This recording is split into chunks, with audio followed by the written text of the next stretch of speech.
All right, here's problem number 5 on our area review. Find the area of an isosceles triangle whose base is 4 less than twice its leg. Remember, an isosceles triangle, the base is the side that's different. So the base is 4 less than twice the leg. If I call that x and that x, this is 4 less than twice the leg. And we conveniently know the perimeter is 42.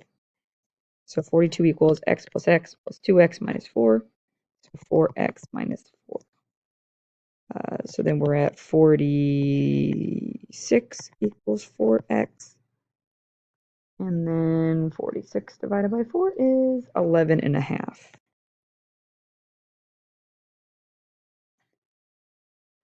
So now our measurements for our triangle are 11.5, 11.5, and then 2 times 11.5 minus 4, which is 19. And now let's turn this into a right triangle. Half of 19 would be 9.5. So we have to find the height of the triangle. We can do that by doing Pythagorean theorem. So 9.5 squared plus x squared equals 11.5 squared.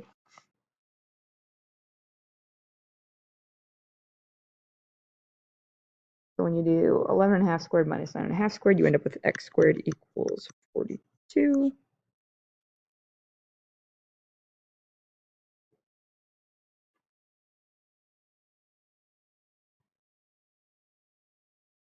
And so we're looking at the square root of 42.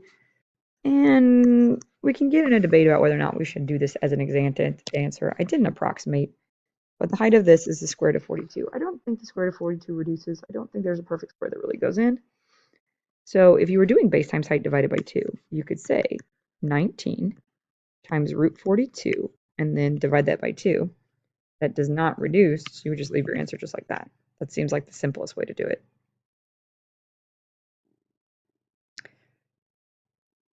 The next one, we've got find the area of the trapezoid. We don't know the height of the trapezoid, so we got to, well, we do know the height of the trapezoid. It's 15. We don't know the base. So if we turn this into a rectangle, that's 15, 16, and 16, we can do Pythagorean theorem to find that guy. X squared plus 15 squared equals 17 squared. If I'm not mistaken, I think that's a Pythagorean triple. If we do 17 squared minus 15 squared, we get 64 squared. And then the square root of 64, which we all know is 8. So remember, the area of a trapezoid is b1 plus b2 divided by 2 times the height.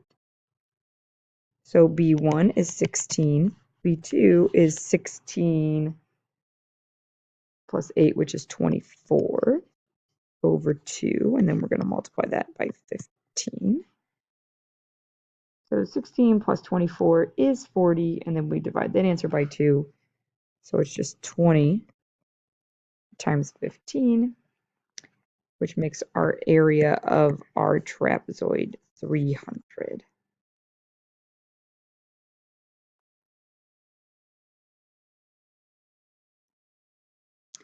On to the next one. So it says the parallelograms have the same area. Find the height of the one on the right. So my end goal is to find that.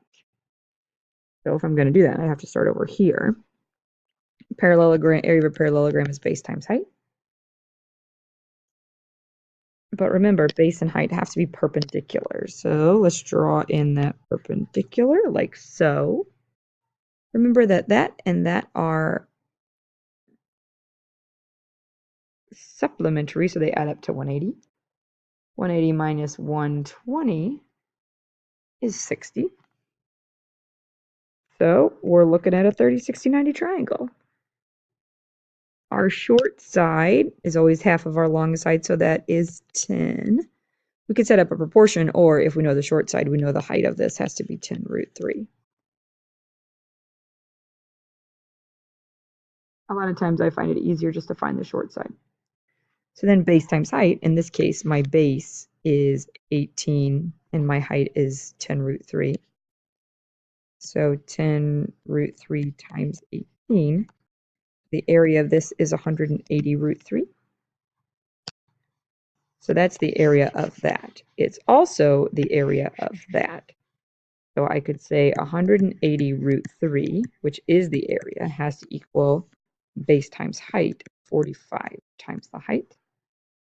I can divide both sides by 45. Remember that when we do that, 180 divided by 45, we just end up with 4. We don't divide 3 by 45, or root 3 by 45.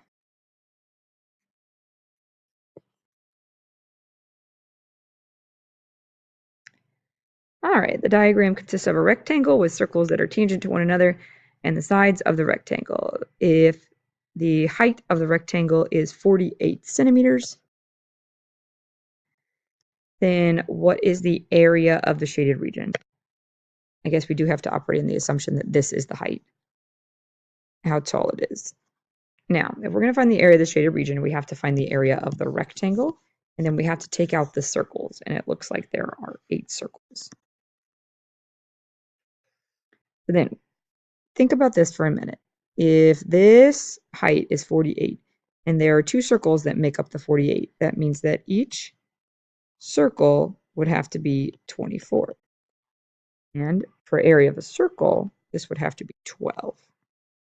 So that's going to come in handy here in a little bit. Now, the area of the rectangle, we have to know the base. But think about it.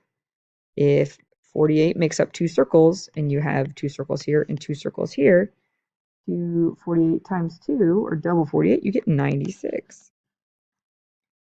So the rectangle is 96 by 48.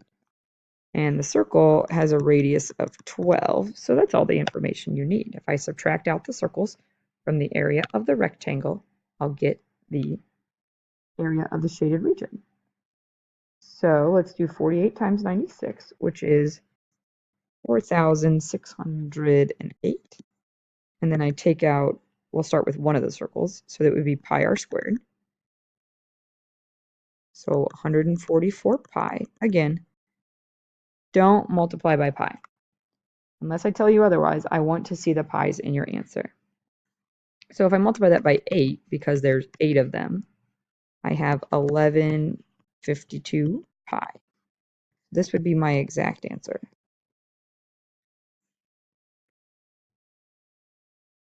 Remember, I want an exact answer unless I tell you otherwise. Okay, let's talk about the star. Star below is made up of a regular hexagon and points that are equilateral triangles. So I'm going to go ahead and draw in the regular hexagon. That's probably important. Determine the area and perimeter of the star if one side of the hexagon is 10. Well, if one side of the hexagon is 10, that means all sides of the hexagon are 10 because it is a regular hexagon. And since these are all equilateral triangles, every single side is also going to be 10. So everything in this picture is basically 10. So I have to take the hexagon and I have to add on the equilateral triangles, and there are 1, 2, 3, 4, 5, 6 of them. So let's go ahead. We've got our 10, each side is 10. When I make my little triangles, this side's 5, and